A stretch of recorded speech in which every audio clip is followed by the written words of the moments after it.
Welcome back to Spirit Sherpa. I'm your host, Kelle Sparta.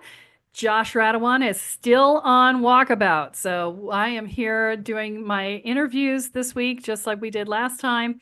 And just a note for you guys, I really appreciate it when you share the podcast with your friends. It is so helpful for us when you do that. And if you have not subscribed, please subscribe.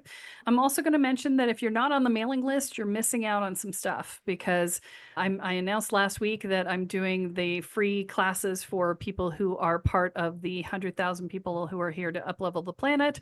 And that those are starting and they're going to be on the Discord server. And you can find that on the homepage of the website, which you would have known about 3 weeks ago had you been on the mailing list. So get on the mailing list because lots of cool things happen on there. And I'm telling some cool stories on there. If you guys want to hear some of my stories, there's some stories coming up right now that are pretty intensive about things that I've done and things that have happened and things that you need to understand if you're in this world. So check it out. And right now, I'm going to tell you that if you are thinking about being on the podcast, here's the thing. Okay, you guys, if you've been listening for a while, I don't do a lot of guests on the podcast. And in fact, I almost never do them these days unless Josh isn't available. But Tannaz, who is my guest today, I think it was your assistant who reached out, right? Yeah.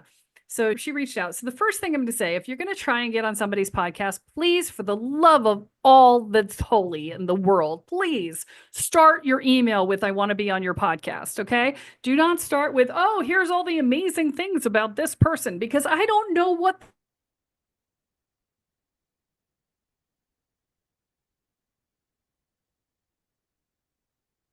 so I know where to put your email. Okay.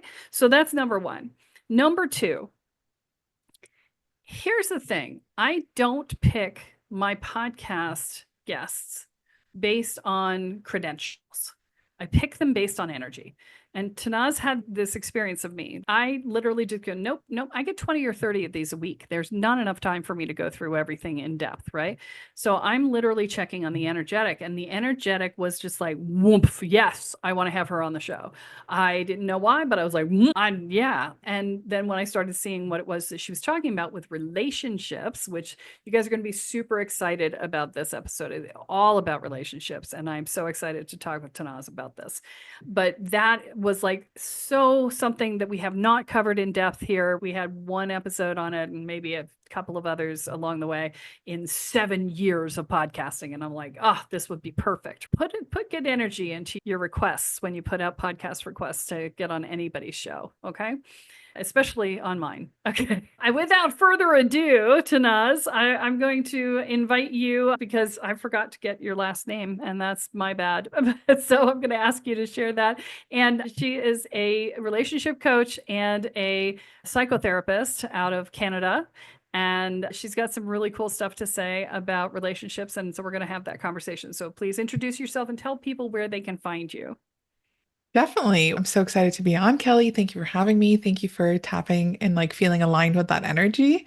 And so I'm Tannaz Hosseinpour. I am the founder of Minutes on Growth community and podcast. I have been working as a relationship coach over the past 8 years, again, under minutesongrowth.com. And I'm pretty much everywhere at Minutes on Growth on social media, where I create content regularly on all topics related to relationships with self, with others, platonic and romantic.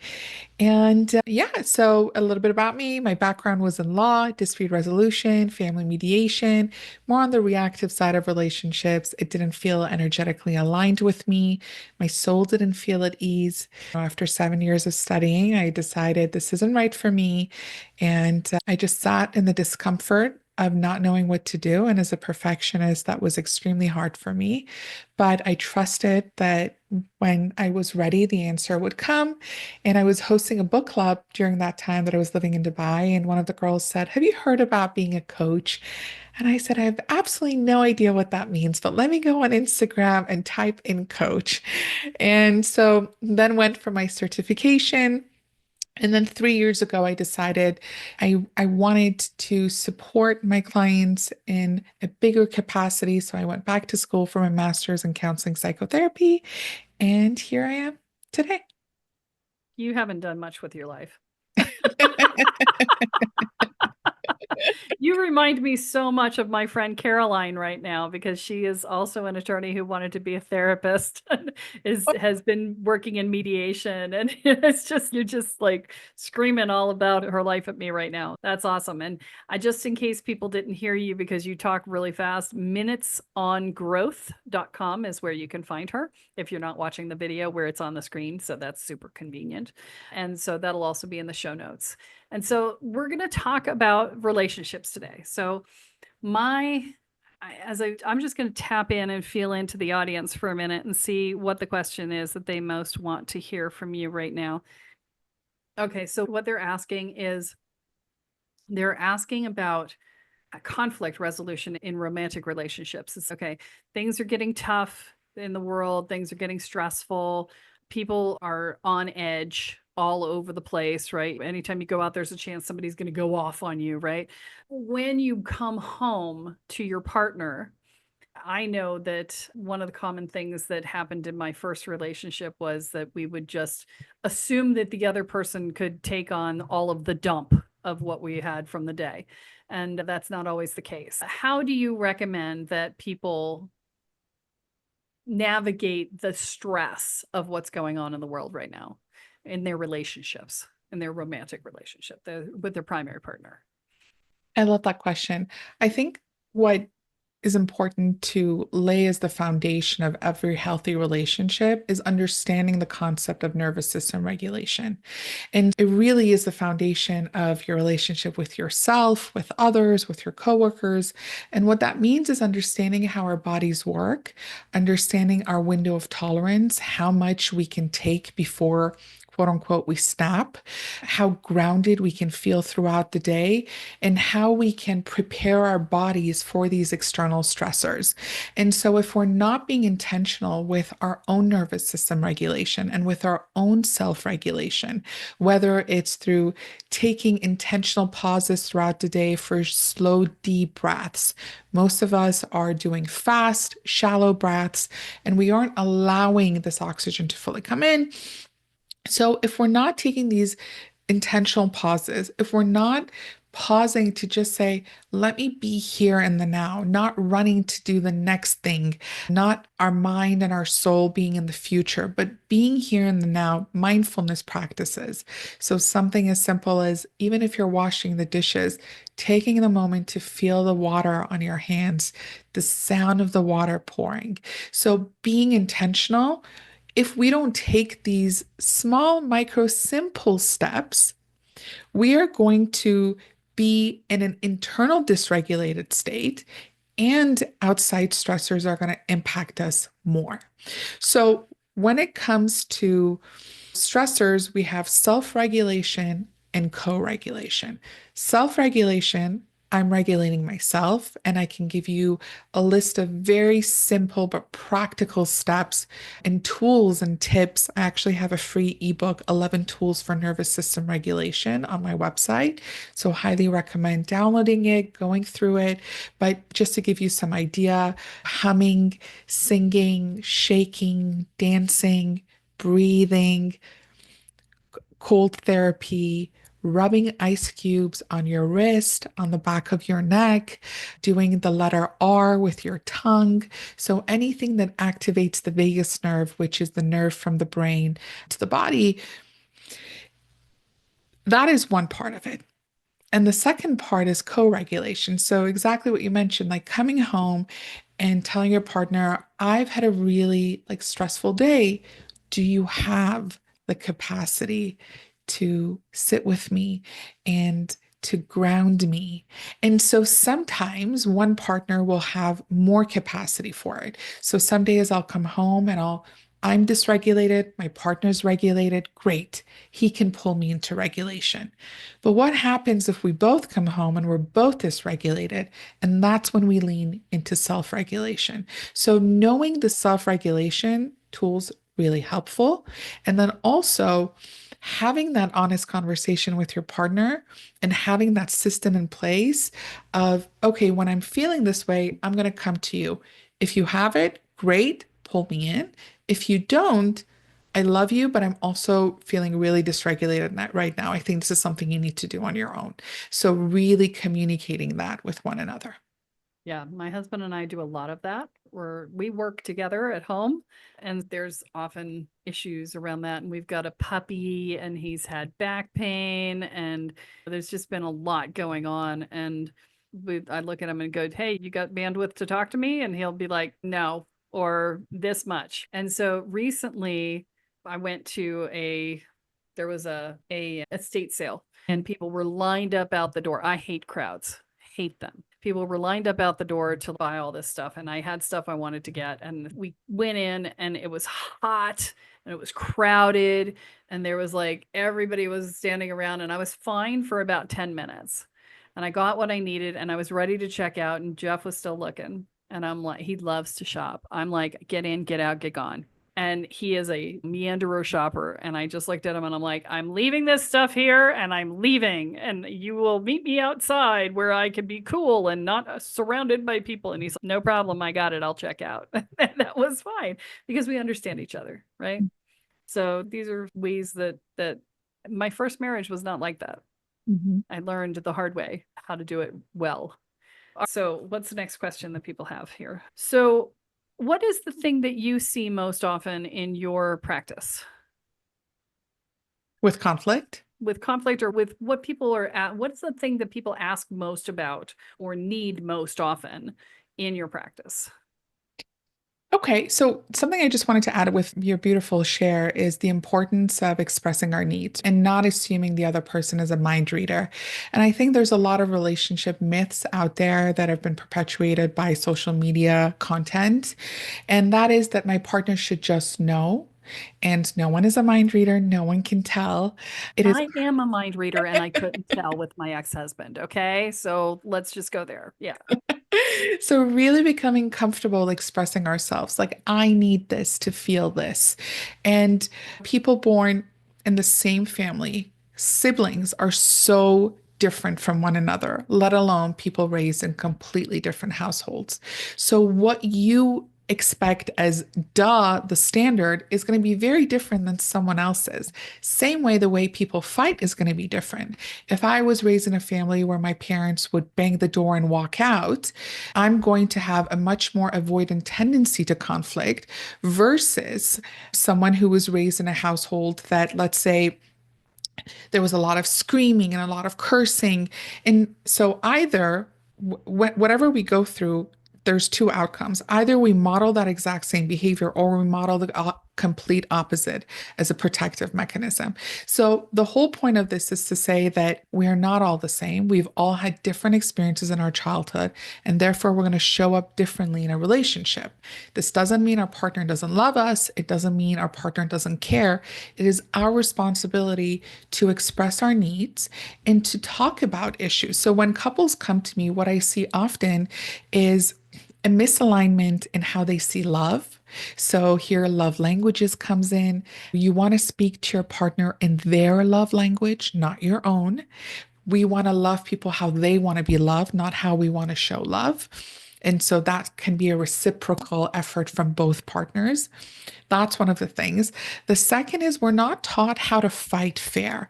A lot of us have associated someone fighting with us with they don't care anymore, or them abandoning us, or us thinking like we're a failure. And here's the interesting statistics. According to the Gottman Institute, which is the world's leading relationship institute, 69% of relationship problems are perpetual, meaning they're not solvable. So they're going to continue happening. What needs to happen is we need to learn how to communicate about that. So if there's problems in your relationship, it doesn't mean your relationship is flawed.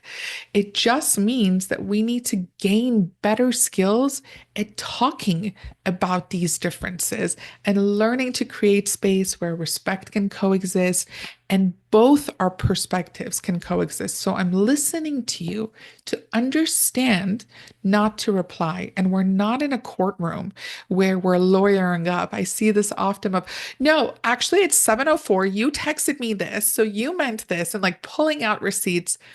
You are on the same team. I tell my clients all the time, it's the two of you versus the problem. You are not versing each other. So just these simple tools, these again, simple relational skills that we were not taught in school, which I wish we did, because I don't remember any instance that I've used the geometry of SOHCAHTOA and all of those. But if someone had taught me how to breathe, taught me that it's okay to disagree, it doesn't mean the person doesn't love you, and to be curious about each other's perspectives and to the communication styles, how to sit down in the discomfort of your emotions, oof, life would have been so much more different. Right? Yes. Oh my God. Yeah. The other thing that my husband and I tend to do a lot is we tend to inform the other person if we're having a bad day. We have bad days and we have hard days, right? So my husband has depression, and so he will occasionally have a hard day, and a hard day is the depression is coming up on him. And I'm always checking in. I'm like, okay, so what kind of depressive day are we having? Are we having an I can't get out of bed day, or are we having a I'm going to be functional but I'm going to be flat day, or are we having a day where you need some emotional support? Tell me what kind of hard day you're having so that I can be there and be supportive. And I don't do a lot because there's not a lot to be done for depression, but I'm aware of what's going on. And so on days where he's having depressive symptoms, then I will do things like he's also ADHD. So I will tend to keep him on track more to help him, because I know that it's too much to try and deal with the ADHD and the depression. And so I do a little bit more of the, okay, so what was your plan for the day? And then I'm like, okay, you said your plan was this. How are you doing on that? And I just check in on that, and I'll make coffee, or I'll change over the dishwasher. I'll do some of the things that are normally things that he does just to take the edge off, right? Not because he asks me, but because he's having a hard day. And that's something I can do to help, right? Can't fix the depression, but I can take some of the weight off of his shoulders while he's feeling weighed down by it. And that's something that we have evolved into in the 11 years we've been together. But in the beginning, we did have a lot of conflict because he's 14 years younger than me. And so we were in very different places in our lives when we met. He was 30, I was 44, very different life phases. And there was a lot of conversations around this is who I need you to be if I'm going to be in partnership with you.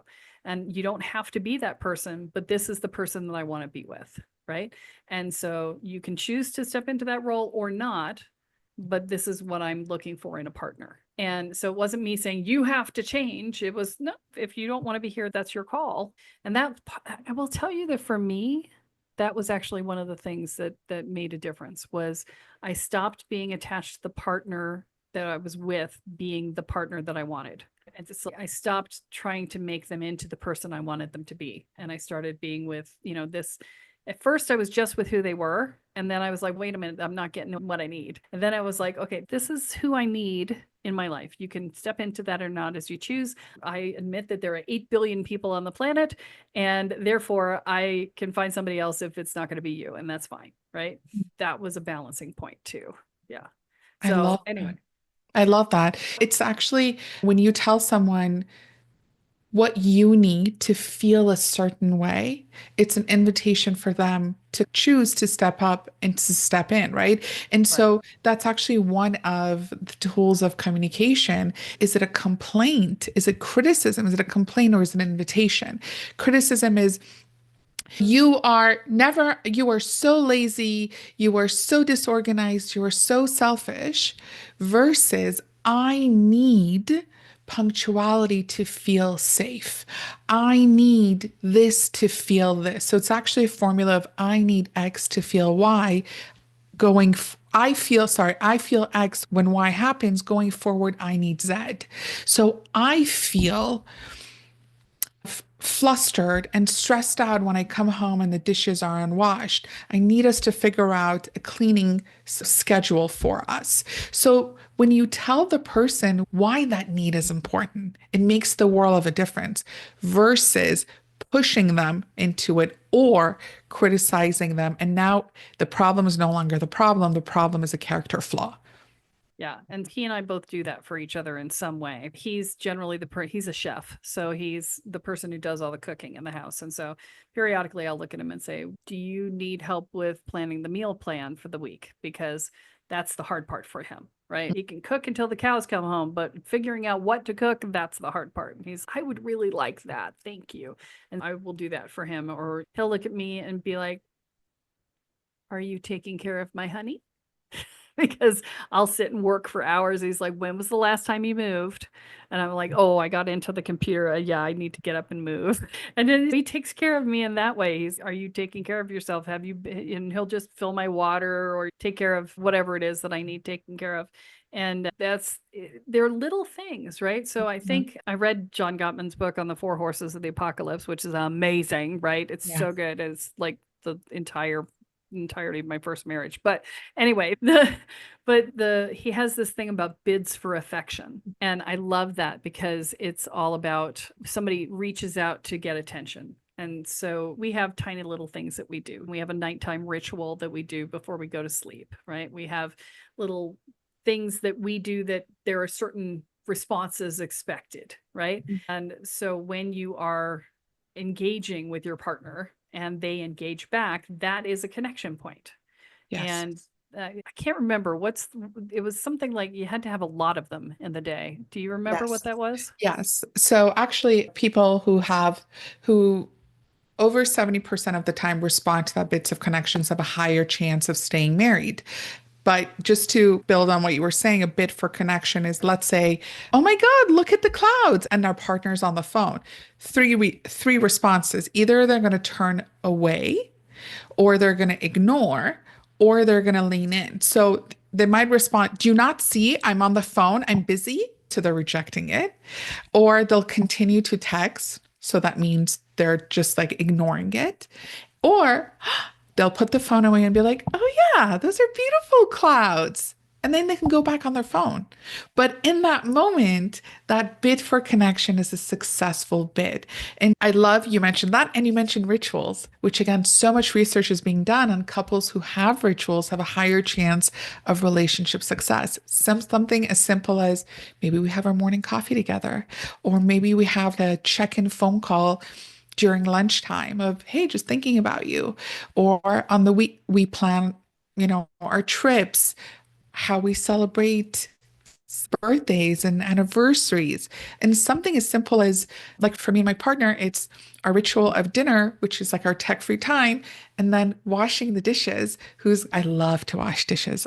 My husband, "You are a dishwasher in your past life because you get too much joy out of this. This is not normal."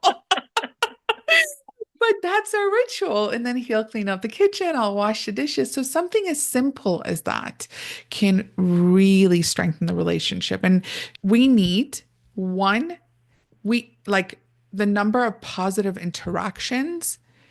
For every one negative interaction, we need five positive ones to create a balance according to the Gottman research.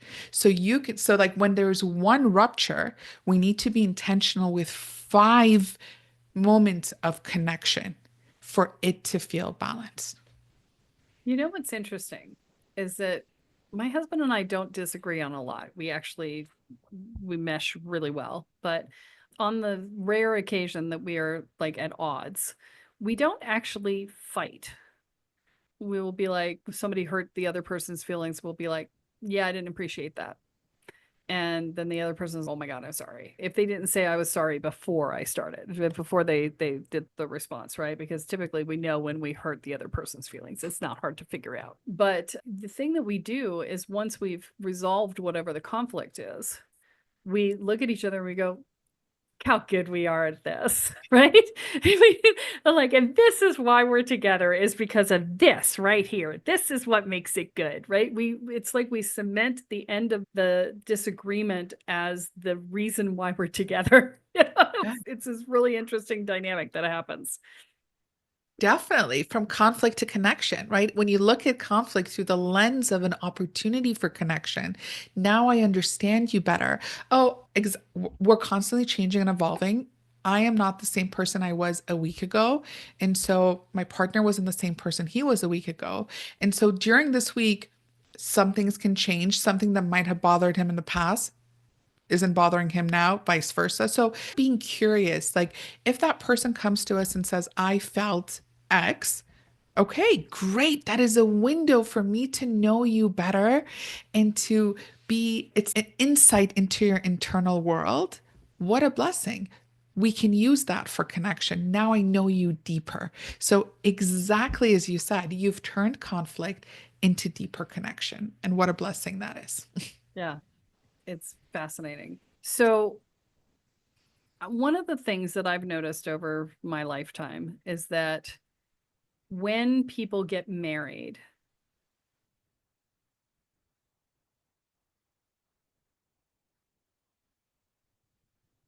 I've often wondered, and a lot of that is a function of expectations, right? But there's also a morphic field of marriage that you step into when you get married, and that impacts you as well.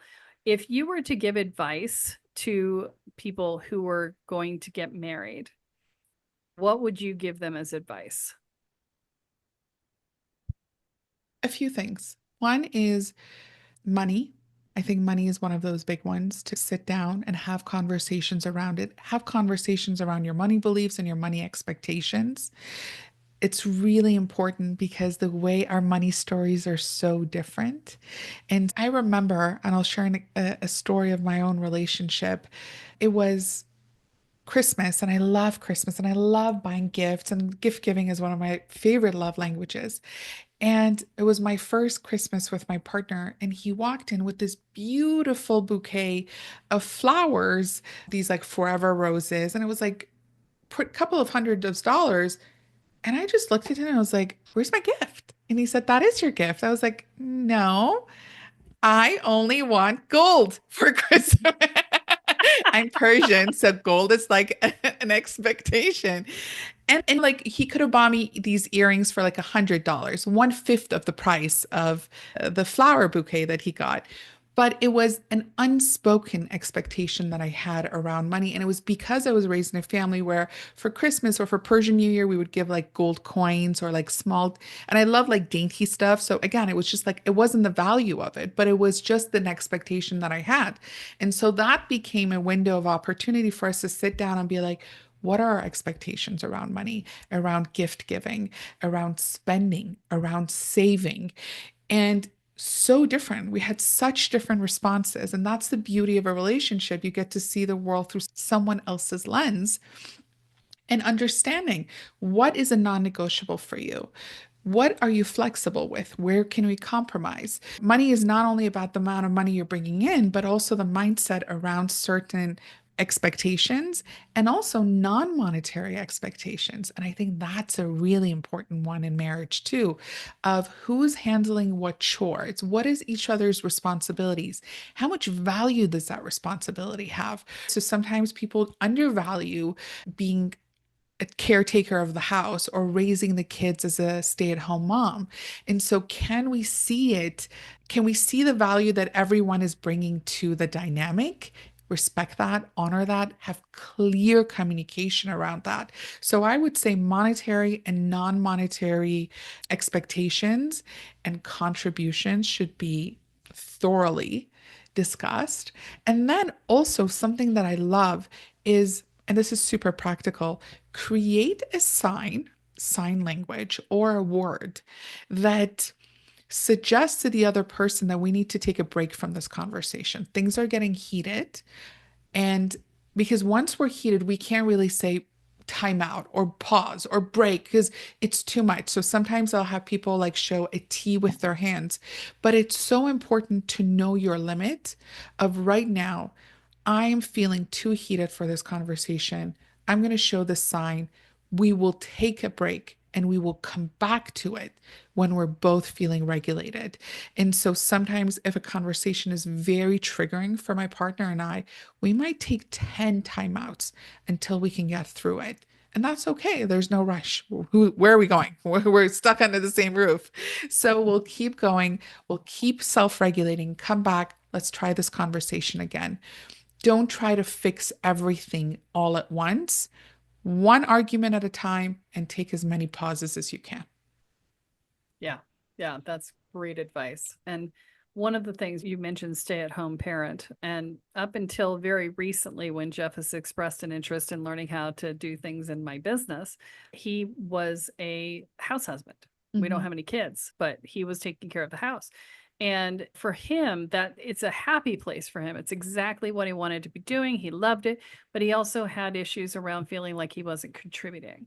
Mm. And so I had to make a point of saying, look at all the stuff you do.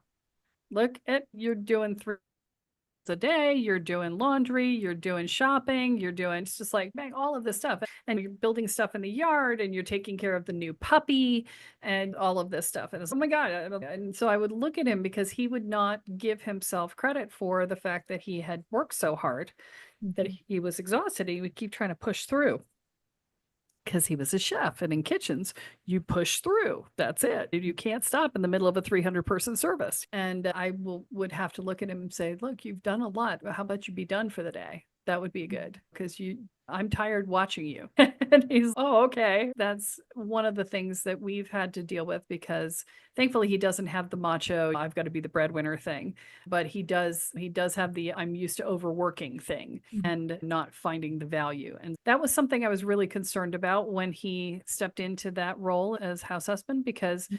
it's very easy when you're not a breadwinner to feel like the money isn't yours and that you have to ask permission to spend the money. Right. Mhm. And we have discussions about spending money, but generally I don't say no to him unless it's the budget doesn't support that right now. Can we do it next month or whatever? But it's never a no. It's can we adjust the timing on it because he wants what he wants and I'm like, he should have it.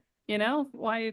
I'm not going to argue with him about it. And he asks me about it, not because he has to get my permission, but because I'm the person who tracks the finances in the house. And so he doesn't know how much money is in the account. He doesn't know what the plans are, what the bills are coming in and whatever. So he asks for that reason. Like I just finished our taxes. And Mhm. I looked at him yesterday and I was like, I just did all of these taxes and it took a lot of energy and I didn't like doing it. But I did it anyway and I did it for us and you didn't have to do anything. So we're going to celebrate. You're going to take me out for dinner. And he's okay. I'm like, I just need to be out of the house. And he's like, okay. So we went out for dinner. And I was just like, I need a prize for finishing the hard task. I literally I told him that. I'm like, I need a prize for finishing the hard task. And he was like, okay, what I love prize would that. you like? I love that. I love that you expressed it because sometimes my clients will be like, he didn't buy me flowers. I'm like, did you express your desire for flowers? They're like, no. I'm like, then how is he supposed to know? Right. Honestly, when my partner and I were getting engaged, he told me, listen, babe, I don't even know on what hand it goes on. Like, you need to guide me through everything. Expect me to know nothing. And us as women were like, how does he not know? Of course he should know. No, we operate completely differently. And again, even mind readers can't read minds. So, in Yeah, I knew relation. he was upset, but I never knew what it was about. I was like, because it was always from something 3 months ago. He would just sit on it, which is made me crazy. Made me crazy. That was actually the last significant conversation we had in my first marriage. Was I looked at him and I said, "You will not tell me what the problem is when it happens. I look at you. I know there's a problem. I ask you what it is. You say nothing, and I'm fine. But you're not." And so 3 months later, I will do something small. You will blow up at me, and then Mhm. I will have to beg you to yell at me about the thing you refused to tell me about 3 months ago. This does not work for me. Yeah. I am no longer begging you to yell at me. I'm not doing it because he Mhm. just would never share unless I like drug it out of him. And I was like, this is non-functional. So, that happens a lot in relationships Oh, where yeah. people just don't speak it and then they explode about it. It's like, I tell my clients, I'm like, ask early, ask often. Mhm. Ask for help early, ask for help often, because that's the other thing that happens is that they'll wait until the last second because they're used to doing everything on their own. No, I got it, I'm fine. And then the moment that they don't have what they need and they're not fine, everybody has to drop everything to be there for them right now, which is not fair to other people. Right? Exactly. Yeah. And so Yeah. when you ask early and ask often for the help that you need, or even just want, ask for the Mhm. help that you want. You don't have to need it. You could just want it. And if you ask for help enough, then you won't get to that desperation point where everybody has to drop everything and be there for you. And you'll Yeah. be healthier and happier long term. Yeah. So that takes us to the relationship with the self. So, what is your best piece of advice for growing and maintaining and cultivating a relationship with yourself? Okay, so before I say that, I just wanted to give a statistic that on average, couples take 6 years before 6 years of feeling unfulfilled before they seek help. And so, really, to add to what you're saying, the sooner you get help, and we all need help because no one can see their blind spots. And again, we can't practice what we don't know. Most of these relational skills we weren't taught, we weren't modeled. So it's we don't know. We don't know. And you can't expect to know something that you don't know. So really asking for that help. Sometimes and with others, sometimes you realize this relationship can be salvaged and sometimes it can. Either way, you'll have that clarity. But in terms of relationship with self, for me, it's always been I love internal family systems. So IFS of seeing every part of us as the point is to see every part of us, to accept every part of us, to create a safe space for all these parts to reveal themselves. And they all have a message for us. So I love to visualize my body as a vessel, that everything gets to flow through it and with ease and with grace, without judgment, without shame, without blame, and just compassion and curiosity. So for people who are starting their journey with self, I always say be as curious as you can be and as compassionate as you can be. You've done the best with the level of awareness you've had, with the level of consciousness. You know better, you do better. And so be curious with it. Like today, I was guiding one of my clients said, I think I have a lot of narcissistic tendencies, and she was being really harsh with herself. And personally, I try to step away from any labeling that leads to pathology like narcissistic personality disorder. But behind the emotion of narcissism is this disconnect to self and self's needs. So someone who was raised in a family where they had to be perfect, they couldn't show flaws. That's the only way they got validation. That's the only way they were seen. Now they're going to grow up as an adult with certain narcissistic everyone it's a spectrum, but higher on the spectrum, I to make sure that everyone sees them as perfect, because God forbid you don't see the whole like me as that entity. Self-image becomes everything. So I told her, speak to that part of you. Speak to that part that feels that they can't express their needs, their true self. They can't show their imperfect side. Every part of you has a story for you. Be curious, don't bash it, don't judge it, and see the message it has for you. And that's how we go home to being our whole self. And I think that's a perfect place to complete our podcast for the day. That's fantastic. So, once again, Tanaz, tell everybody your name and where they can find you. So I'm Tannaz Hosseinpour, and you can find me everywhere at Minutes on Growth. And the website is www.minutesongrowth.com. Perfect. Thanks so much for being with us. This has been a fantastic conversation. And guys, please remember to like, subscribe, and share. And go check out Tanaz's free, you had that ebook on 11 ways. Tell me again. Tools for nervous system regulation. Tools for nervous system regulation. And I got to tell you, if you're listening to this podcast, you probably need that. Okay. Go download that book and get that from her, because that's going to be awesome. And that's it for this week. Remember that what you focus on is what expands, what you intend is what you create. So choose wisely.